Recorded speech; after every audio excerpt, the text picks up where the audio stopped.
आप एक fix match में हो, आपका मैच फिक्स हो चुका पहले ही। प्रॉब्लम ये है, जब एक क्रिश्चियन नहीं जानता कि मैं फिक्स मैच में, उसे लगता है नहीं ये प्रॉब्लम मुझे खत्म कर देगी, ये दर्द मुझे खत्म कर देगा, ये डाइवोर्स उसे खत्म कर देगा, ये बिजनेस फेलियर मुझे हार्ट अटैक दे देगा। नेवर। आप उनमें नहीं, आप उनसे ले लिए गए। वो दूसरे लोग हैं जो फेलियर से हार्ट अटैक होते हैं, आपका हार्ट फलवंत होगा और ब्लेस होगा। क्यों? रीजन, एक रीजन है, ये रीजन है। मैं मोटिवेशनल स्पीकर नहीं हूं जो आपको खुश करने के लिए आया हूं, मैं एक स्पिरिचुअल स्पीकर, मैं आपको स्पिरिट की चीजें दिखाने के लिए आया हूं। आप समझ रहे मेरी बात को? आप फिक्स मैच में, जिस तरह मूसा फिक्स मैच में था, उसके पहले 40 साल फिक्स थे कि ये भवन में रहेगा, सोने चांदी की जूतियां डालेगा, इधर नौकर, इसके मुंह से बात निकलेगी और पूरी होगी। ताकि मूसा जब अपने राजकुमार की कुर्सी के तले न्याय करने के लिए जाए और मेरा काम करने के लिए जाए, ट्रेमेंडसली पूरी तरह से फेल हो जाए। और मूसा को ये वचन याद आए, ना बल से ना शक्ति से, उसकी आत्मा के द्वारा हमें।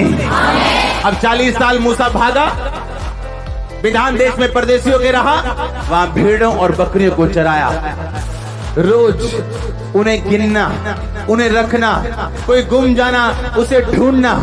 मूसा जानता था ये भेड़ें अकेली नहीं जा सकती। परमेश्वर ने उसके दिल में बिठाया कि ये भेड़ें अकेली नहीं चल सकती, और इसलिए मैंने तुझे इनका चरवाहा ठहराया। और 40 साल मूसा को एक्सपीरियंस था, लाखों भेड़ें उसने चरा ली थी। उसे मालूम था कि इजराइल के लोग बिना चरवाहे की भेड़ बकरियों के जैसे। अब उसे मालूम था कि वो चरवाहा होने के लिए चुना गया, और जब परमेश्वर की कॉल उसको आई, उसने उस कॉल को थोड़ी सी बहस के बाद रिसीव किया। क्या आप इस चीज को देख पा रहे हैं जो मैं आपको दिखा पा रहा हूं? कि आप एक फिक्स मैच में हैं, आपकी लाइफ का हर मोड फिक्स है। अगर आप खुदा से भागे नहीं, अगर आप क्विट ना करें, अगर आप पाप में ना जाएं, निराशा के टाइम भी, कंफ्यूजन के टाइम भी, जब क्यों के सवाल लाइफ में आए तो भी, अगर आप परमेश्वर के विल में खड़े रहना चाहते हैं, वो आपको तैयार कर रहे हैं अपनी विल में, आपको घुसाने के लिए, सिखाने के लिए, समझाने के लिए, अपने आप आपको प्रकट करने के लिए। उसके दिल में क्या है, वो कैसे काम करते हैं, उसको क्या पसंद और नापसंद है, वो आपकी लाइफ से आपको दिखाता, समझाता, प्रैक्टिकली आपको आगे लेके जाता है। एक बाप की तरह, एक उस व्यक्ति की तरह नहीं जो पैसा लेके 2 महीने पढ़ाने के लिए आते, हालांकि वो भी महान कहलाता क्योंकि वो टीचर कहलाता, पर ये उस बाप की तरह जो बचपन से अपने बेटे को उस तरह से ट्रेंड करता है कि जब ये एक लेवल पे आए तो कभी गिरे ना, कमजोर होके टूटे ना। आपका आमीन जितना ऊंचा, आज ब्लेसिंग उतनी बड़ी।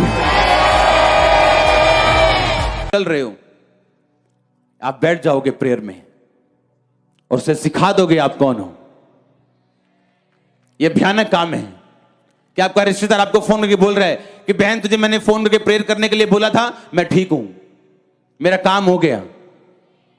क्यों? क्योंकि आपका दाहिने हाथ को भयानक काम सिखाने के लिए, आपको दिखाने के लिए परमेश्वर ने दिया। दाहिना हाथ मतलब अथॉरिटी, अधिकार। जो एक तलवार बांधा हुआ व्यक्ति, आत्मिक सत्यता, नम्रता और धर्म के निमित्त चलने वाला व्यक्ति अपने पास रखता है, जो परमेश्वर ने हमें बनाने के लिए दिया। आपका बॉस भी देखता है उस तलवार को, अगर आपके पास है तो। आपके रिश्तेदार देखते हैं उस भयानक कामों को, आपका स्टाफ भी देखता है उन भयानक कामों को जो परमेश्वर आपके द्वारा करता है, क्योंकि आप वो व्यक्ति हैं जो सत्यता, नम्रता और धर्म के निमित्त चल रहे हैं। मैं नहीं कह रहा आप आज सुन के जाएंगे और कल ऐसे ही बन जाएंगे, लेकिन आप ट्राई कर सकते हैं, उसमें बन सकते हैं। लोग बोलते हैं इंसान परफेक्ट नहीं हो सकता, इंसान गलतियों का पुतला है। बाइबल क्या कहती? सिद्ध बन जिस तरह तेरा स्वर्ग के पिता। इसका मतलब आप सिद्ध बन सकते हो। ट्राई तो करो, आगे तो बढ़ो। आप गिरोगे, उठोगे। गिर के गिरे मत रहो। गिरना प्रॉब्लम नहीं है, गिर के गिरे रहना प्रॉब्लम है। आप गिरोगे, उठोगे। जब एक बच्चा चलना सीखता तो गिरता है, लेकिन वो बैठ नहीं जाता, रोता है 2 मिनट, फिर उठ जाता है, भूल जाता है। भूल जाओ पुरानी बातें, फिर से चलो और प्रभु आपको खड़ा करेगा और वो आपको ऊंचाई पे खड़ा करेगा। उसने पतरस को किया, वो आपको करेगा। वो बदलने वाला परमेश्वर नहीं है। बस गिरे मत रहो, उठ जाओ और खड़े हो जाओ। आमीन। और फिर चलो, फिर चलो। आप थकेंगे, बैठ जाएंगे 2 मिनट, कभी टांग पे चोट लगेगी, कभी बाजू पे लगेगी, आप बैठ जाएंगे, फिर से खड़े होंगे। एक दिन आप भागना सीख जाएंगे और अपने परिवार को साथ भगाना भी सीख जाएंगे। उसने कहा तेरा दाहिना हाथ तुझे भयानक काम सिखाए। आप भयानक काम करने के लिए बुलाए गए हो। क्या ये भयानक काम नहीं? जो 80,000 यूरो नहीं कर सके वो एक प्रेयर ने कर दिया।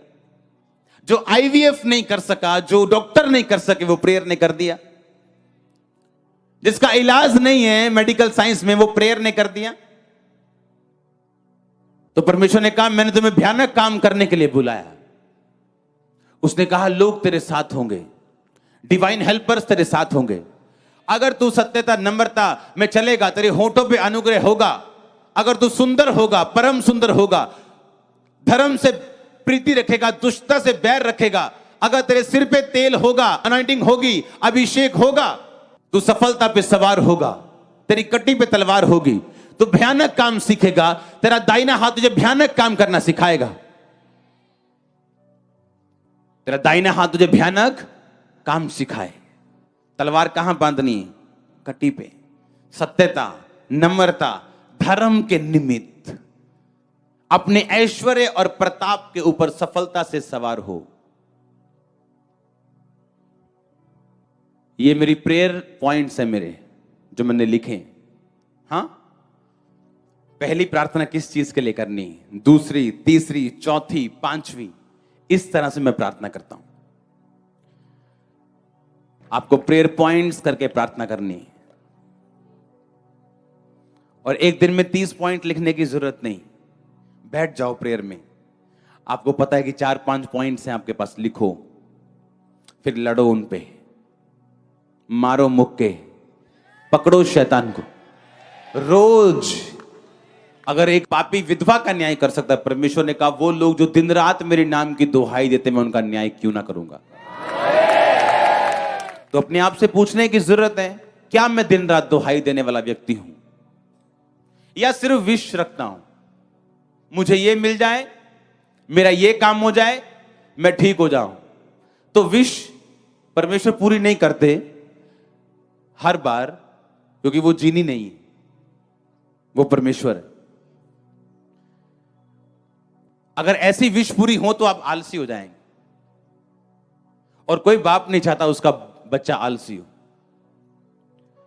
सब कुछ अगर प्रार्थना से मिल जाए, आप काम ना करें, बिजनेस करने ना जाएं, अपने परिवार को ना संभालें, तो आप आलसी हो जाएंगे, आप इग्नोरेंट हो जाएंगे, आप बेपरवाह हो जाएंगे, और यह परमेश्वर नहीं चाहता।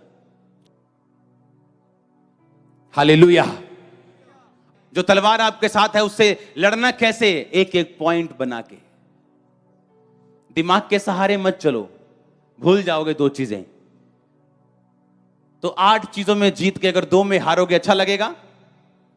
तो 10 में अगर जीतना है, 10 पॉइंट लिखो और करो प्रेयर, और लो स्टडी उन पॉइंट्स पे। ढूंढो उस पॉइंट्स के लिए कहां वचन लिखें। अपने मन से, संपूर्ण मन से यहोवा पर भरोसा रखना। तू अपनी समझ का सहारा मत लेना, इससे तेरा शरीर भला चंगा और तेरी हड्डियां पुष्ट रहेंगी। यशाया 53, उसके मार खाने से तुम चंगे हुए, तुम्हारे अपराधों के कारण वो घायल किया गया। धर्मी का वंश बचाया जाएगा, तू बच, तेरा घराना बचाया जाएगा।